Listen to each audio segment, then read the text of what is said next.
വരുമ്പോൾ നമ്മുടെ നാട്ടിലെ ആളുകളെല്ലാം അതിൻ്റെ പുറകെ കൂടി കുറേ അതിൻ്റെ കൂടെ ഓടും. അത് കഴിഞ്ഞ് ഉടനെ തന്നെ മറ്റൊരു വിവാദം പൊട്ടിപ്പുറപ്പെടുമ്പോൾ പഴയ കാര്യം മറന്ന് പുതിയ കാര്യത്തിൻ്റെ പുറകെ സഞ്ചരിക്കുന്ന ഒരു പ്രവണത നമ്മുടെ കേരള രാഷ്ട്രീയത്തിൽ കാണാൻ കഴിയും. കഴിഞ്ഞ കുറച്ച് മാസങ്ങളിൽ കേരളത്തിൽ നടന്ന ഓരോരോ സംഭവങ്ങളെയും വിലയിരുത്തിയാൽ നമ്മുടെ നാട്ടിലെ മാധ്യമങ്ങളും അതുപോലെ തന്നെ നമ്മുടെ നാട്ടിലെ രാഷ്ട്രീയ പ്രവർത്തകരുമെല്ലാം മാറി മാറി ഒരിടത്തും സ്ഥിരതയില്ലാതെ, ഒരു ഉറച്ച നിലപാടുകളില്ലാതെ പുതുതായി പൊട്ടിപ്പുറപ്പെടുന്ന വിവാദങ്ങളുടെ പുറകെ സഞ്ചരിച്ചു കൊണ്ടിരിക്കുന്ന ഒരു രീതി നമുക്ക് കാണാൻ വേണ്ടി കഴിയും. അതിന് ഏറ്റവും ഒടുവിൽ നമുക്ക് അൻവർ MLA, ഇടതുപക്ഷ സ്വതന്ത്ര MLA നടത്തിയിട്ടുള്ള ഞെട്ടിപ്പിക്കുന്ന വെളിപ്പെടുത്തലുകളുടെ പുറകിലാണ് നമ്മളെല്ലാവരും ഇപ്പോൾ ഒത്തുകൂടിയിരിക്കുന്നത്. കഴിഞ്ഞ ആദ്യത്തെ 5 വർഷത്തെ പിണറായി സർക്കാരിൻ്റെ ഭരണത്തിലും തുടർന്ന് വന്ന ഭരണത്തിലുമെല്ലാം കഴിഞ്ഞ മാസം വരെ പിണറായി സർക്കാരിനെ എല്ലാ അർത്ഥത്തിലും നെഞ്ചുവിരിച്ച് പ്രതിരോധിച്ചിരുന്ന, കവചമൊരുക്കിയിരുന്ന ഒരു കാവൽ ഭടനായിട്ടാണ് അൻവറിനെ നമുക്ക് കാണാൻ വേണ്ടി കഴിഞ്ഞിരുന്നത്. അൻവറിൻ്റെ പേരിൽ പ്രതിപക്ഷ പാർട്ടികൾ പലതരത്തിലുള്ള ആരോപണങ്ങൾ ഉയർത്തിക്കൊണ്ടുവന്നപ്പോൾ അൻവറിനെ സംരക്ഷിച്ചതും അൻവറിൻ്റെ ധീരവീര പരാക്രമത്തെക്കുറിച്ച് പ്രശംസിച്ചതുമെല്ലാം മുഖ്യമന്ത്രി പിണറായി ഉൾപ്പെടെയുള്ള കമ്മ്യൂണിസ്റ്റ് നേതാക്കന്മാരാണ്. ഇന്നൊരു സുപ്രഭാതത്തിൽ നേരം ഇരുട്ടി വെളുത്ത് കഴിയുന്നതിന് മുമ്പ് പിണറായി സർക്കാരിൻ്റെയും മാർക്സിസ്റ്റ് പാർട്ടിയുടെയും കണ്ണിലെ കരടായി അൻവർ മാറിയത് എന്ത് കൊണ്ടാണ് എന്നുള്ളത് വിശദീകരിക്കേണ്ടതായിട്ടുണ്ട്. വളരെ ഞെട്ടിപ്പിക്കുന്ന ഒരുപാട് വെളിപ്പെടുത്തലുകൾ അദ്ദേഹം നടത്തി. ഹവാല ഇടപാടുകളെക്കുറിച്ചും സ്വർണ്ണക്കടത്തിനെക്കുറിച്ചുമുള്ള കഴിഞ്ഞ കാലത്ത് പല സന്ദർഭങ്ങളിലും പ്രതിപക്ഷ പാർട്ടികൾ ഉന്നയിച്ചിരുന്ന പല കാര്യങ്ങളും ശ്രീ അൻവർ MLA കൂടുതൽ ശക്തിയോടുകൂടി ആവർത്തിച്ചപ്പോൾ ഭരണത്തിന് പിന്തുണ കൊടുത്തുകൊണ്ടിരുന്ന ആൾ തന്നെ, ഒരു ജനപ്രതിനിധി തന്നെ ഇത്തരം കാര്യങ്ങൾ പറയുമ്പോൾ അതിൻ്റെ ശക്തി എത്രയോ ഇരട്ടി വർദ്ധിക്കുകയാണ് എന്നുള്ള സത്യത്തിൻ്റെ മുമ്പിൽ സത്യത്തിൽ കേരളത്തിലെ ജനങ്ങൾ പകച്ചു നിൽക്കുകയാണ്. ADGP അജിത് കുമാറുമായുള്ള അജിത് കുമാറിൻ്റെ വീരകഥകളെക്കുറിച്ചിട്ടുള്ള ഒരുപാട് കഥകൾ അൻവർ MLA പുറത്തു കൊണ്ടുവന്നു. അതിലിപ്പോൾ നിയമസഭയിലെ പ്രതിപക്ഷം കയറി പിടിച്ചിരിക്കുന്നത് ADGP RSSൻ്റെ നേതാക്കന്മാരെ കണ്ടു എന്നാണ്. ഞാൻ അതിനെക്കുറിച്ചല്ല പറയുന്നത്. RSS നേതാവിനെ കാണുവാനുള്ള അവകാശം നമ്മുടെ നാട്ടിലെ ഓരോ പൗരനുമുണ്ട്. അദ്ദേഹം ഒരു ഉദ്യോഗസ്ഥനായി എന്നുള്ളത് കൊണ്ട് കാണാൻ പാടില്ല എന്ന് പറയുന്നത് ഒരു യുക്തിക്ക് നിരക്കാത്ത ഒരു വാദഗതിയാണ്. അതിനെക്കുറിച്ചല്ല നമുക്കിപ്പോൾ. ചില ആളുകൾ അതിൽ കയറി പിടിച്ച് അൻവർ പറഞ്ഞ മറ്റു കാര്യങ്ങളെ നിസ്സാരവൽക്കരിക്കുവാനുള്ള ഒരു ശ്രമം, അതിലൊരു ഗൂഢാലോചനയുണ്ട്. ADGP അജിത് കുമാർ, ഞാൻ അദ്ദേഹത്തെ പലയിടത്തും പല സന്ദർഭങ്ങളിലും നേരിട്ട് കണ്ടിട്ടുണ്ട്. അദ്ദേഹത്തിൻ്റെ ആ ഒരു സ്വഭാവത്തെക്കുറിച്ച് അന്നേ എന്നെപ്പോലെയുള്ള ആളുകൾക്ക് സംശയമുണ്ടായിരുന്നു. അദ്ദേഹം RSSൻ്റെ ഉന്നതാധികാരിയെ പലവട്ടം കണ്ടു എന്നുള്ളത് വലിയ ഒരു കുറ്റകൃത്യമായി പ്രചരിപ്പിക്കുന്ന ഒരു നിലപാട് കേരളത്തിലെ പ്രതിപക്ഷ പാർട്ടികൾ ഇപ്പോൾ നടത്തുന്നുണ്ട്. അതൊരു ശരിയായ നിലപാടാണെന്ന് എനിക്ക് തോന്നുന്നില്ല. അദ്ദേഹം ദാവൂദ് ഇബ്രാഹിമിനെ കാണാൻ പോയിട്ടുണ്ടെങ്കിൽ അതിലൊരു വലിയ അപകടമുണ്ട്. പക്ഷേ രാജ്യത്തെ ഏറ്റവും പ്രബലമായ ഒരു സംഘടന, അടുത്ത വർഷം 100 വർഷം തികക്കാൻ വേണ്ടി പോകുന്ന, ശതാബ്ദി ആഘോഷിക്കാൻ വേണ്ടി പോകുന്ന നമ്മുടെ ഭാരതത്തിൻ്റെ ഹൃദയസ്പന്ദനത്തെ അതിൻ്റെ പൂർണ്ണമായ അർത്ഥത്തിൽ പ്രതിനിധീകരിക്കുന്ന, ലോകം മുഴുവനും അംഗീകരിച്ചു കഴിഞ്ഞിട്ടുള്ള, ലോകത്തിലെ ഗവേഷണ വിദ്യാർത്ഥികൾക്ക് പഠിക്കുവാൻ ഉള്ള ഏറ്റവും വലിയ ഒരു പാഠശാലയായി മാറിയിട്ടുള്ള ഒരു സംഘടനയുടെ സമുന്നതനായ നേതാവിനെ ADGP കണ്ടു എന്നുള്ള ഒറ്റ വരിയിൽ എല്ലാ പ്രശ്നങ്ങളെയും ഒതുക്കി തീർത്ത് അദ്ദേഹം പറഞ്ഞ മറ്റു കാര്യങ്ങളെ അവഗണിക്കുവാൻ നടത്തുന്ന ശ്രമത്തിൻ്റെ പിന്നിൽ ഒരു ഗൂഢാലോചനയുണ്ട് എന്നാണ് എൻ്റെ വ്യക്തമായ അഭിപ്രായം. ഇദ്ദേഹത്തെ കണ്ടതൊന്നും ഒരു വലിയ പ്രശ്നമില്ല. കാണാനുള്ള അവകാശമുണ്ട്. കണ്ടിട്ട് കാര്യങ്ങൾ സംസാരിക്കുവാനും ആശയവിനിമയം നടത്താനും രാജ്യത്തിൻ്റെ സ്ഥിതിഗതികളെക്കുറിച്ച് പറയാനും അത് വിവരിക്കാനും അത് പരസ്പരം മനസ്സിലാക്കുവാനും ആശയ വിനിമയത്തിനുമുള്ള അവകാശമുള്ള ഒരു പൗരൻ എന്നുള്ള നിലയിൽ ADGPയെ ആ കാര്യത്തിൽ കുറ്റപ്പെടുത്തിക്കൊണ്ടേയിരിക്കുന്നതിൽ വലിയ അർത്ഥമൊന്നുമില്ല. അതല്ല പ്രശ്നം. ADGPയെ കുറിച്ച് അൻവർ പറഞ്ഞ മറ്റു പല കാര്യങ്ങളുണ്ട്. ഇപ്പോൾ വിജിലൻസ് ഒരു അന്വേഷണം ആരംഭിച്ചിട്ടുണ്ട്. തിരുവനന്തപുരത്ത് കണ്ണായ കണ്ണ് ആയ സ്ഥലത്ത് കോടാനുകോടി രൂപ ചെലവഴിച്ച് വലിയ കൊട്ടാരം നിർമ്മിക്കുന്ന പ്രവർത്തനം ADGPയുടെ സ്വന്തം പേരിൽ നടത്തിക്കൊണ്ടിരിക്കുകയാണ്. അതുപോലെയുള്ള വലിയ അഴിമതി ആരോപണം അദ്ദേഹത്തിൻ്റെ പേരിൽ ഉയർന്നു വന്നിട്ടുണ്ട്.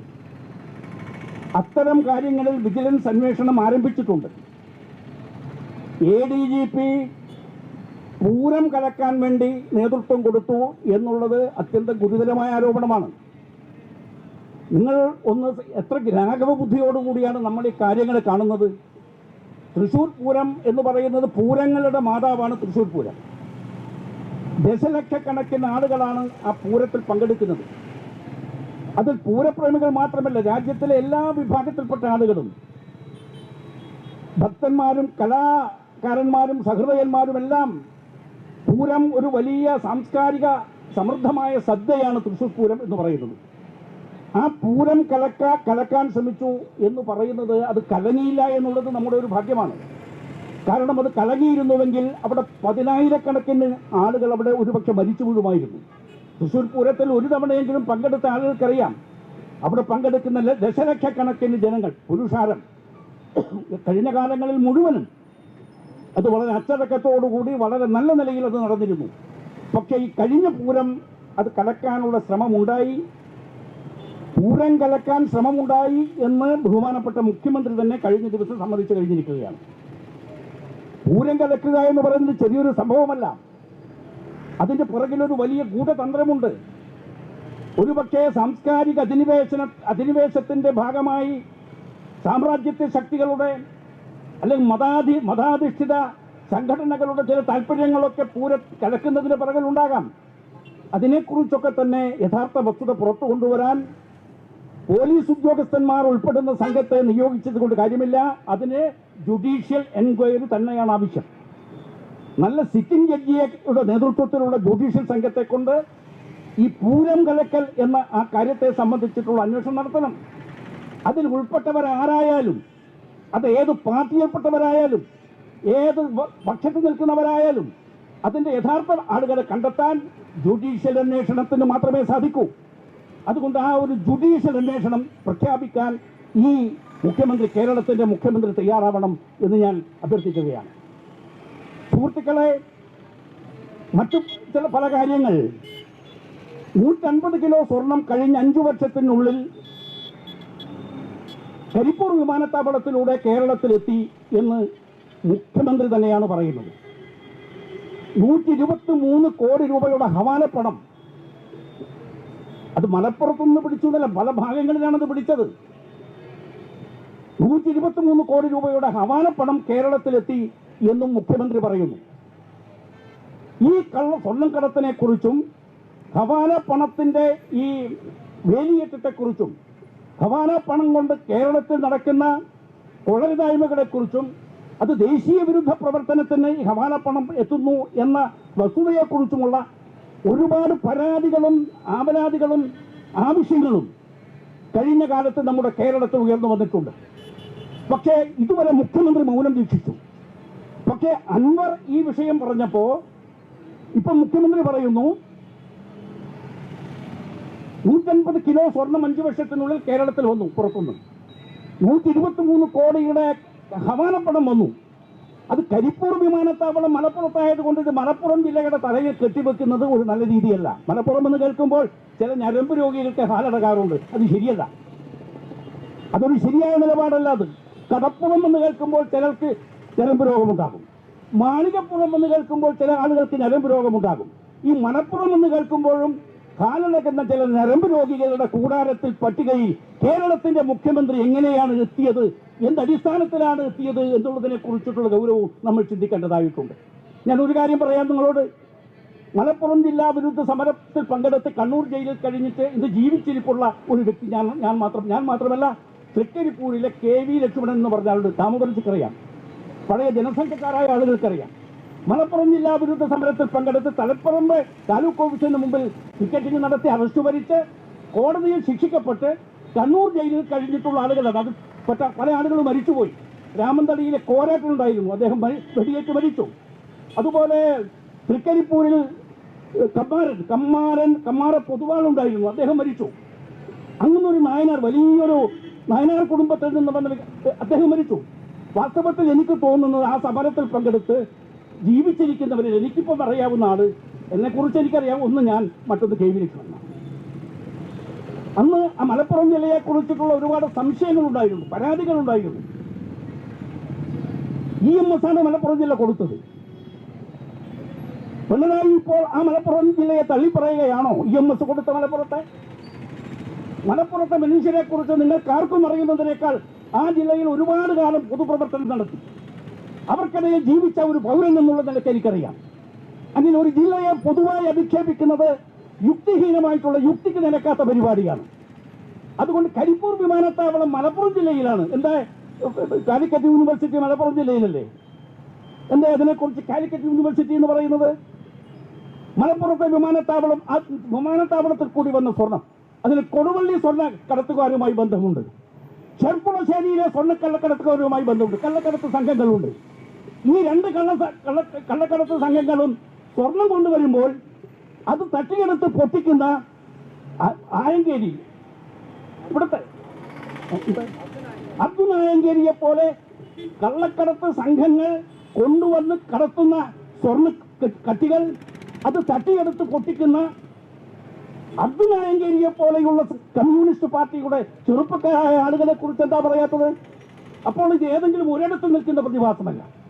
അൻവറിനോടുള്ള വിരോധം തീർക്കാൻ മലപ്പുറത്തെ പ്രതിക്കൂട്ടിൽ നിർത്തുന്ന മുഖ്യമന്ത്രിയുടെ സമീപനം യുക്തിഭദ്രമല്ല, യുക്തിഹീനമാണ് എന്ന് പറയാൻ ഞാൻ ആഗ്രഹിക്കുകയാണ്.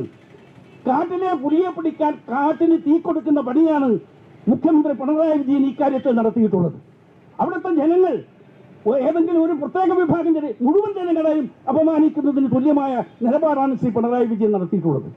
ഇതൊന്നും ഒരു ഉത്തരവാദിത്വമുള്ള ഭരണാധികാരിക്കോ, ഒരു ഉത്തരവാദിത്വമുള്ള പാർട്ടിക്കോ, ഉത്തരവാദിത്വമുള്ള നേതാവിനോ യോജിച്ചിട്ടുള്ള പണിയല്ല മുഖ്യമന്ത്രി പിണറായി വിജയൻ ഇപ്പോൾ നടത്തിക്കൊണ്ടിരിക്കുന്നത്. അദ്ദേഹത്തിന്റെ പ്രശ്നം എന്താ നമുക്കെല്ലാവർക്കും അറിയാം. പണ്ടത്തെ സിനിമയിൽ പറഞ്ഞതുപോലെ എന്തു വന്നാലും എനിക്ക് ആസ്വദിക്കണം, മുന്തിരിച്ചാറ് പോലുള്ള ജീവിതം. എന്ത് വന്നാലും തിരക്കേടില്ല, എനിക്ക് ഈ മുഖ്യമന്ത്രി കസേരയിൽ ഇരുന്ന് ചാവണം. അതിനപ്പുറത്തും ഇപ്പുറത്തും ഒരു പരിപാടിയുമില്ല.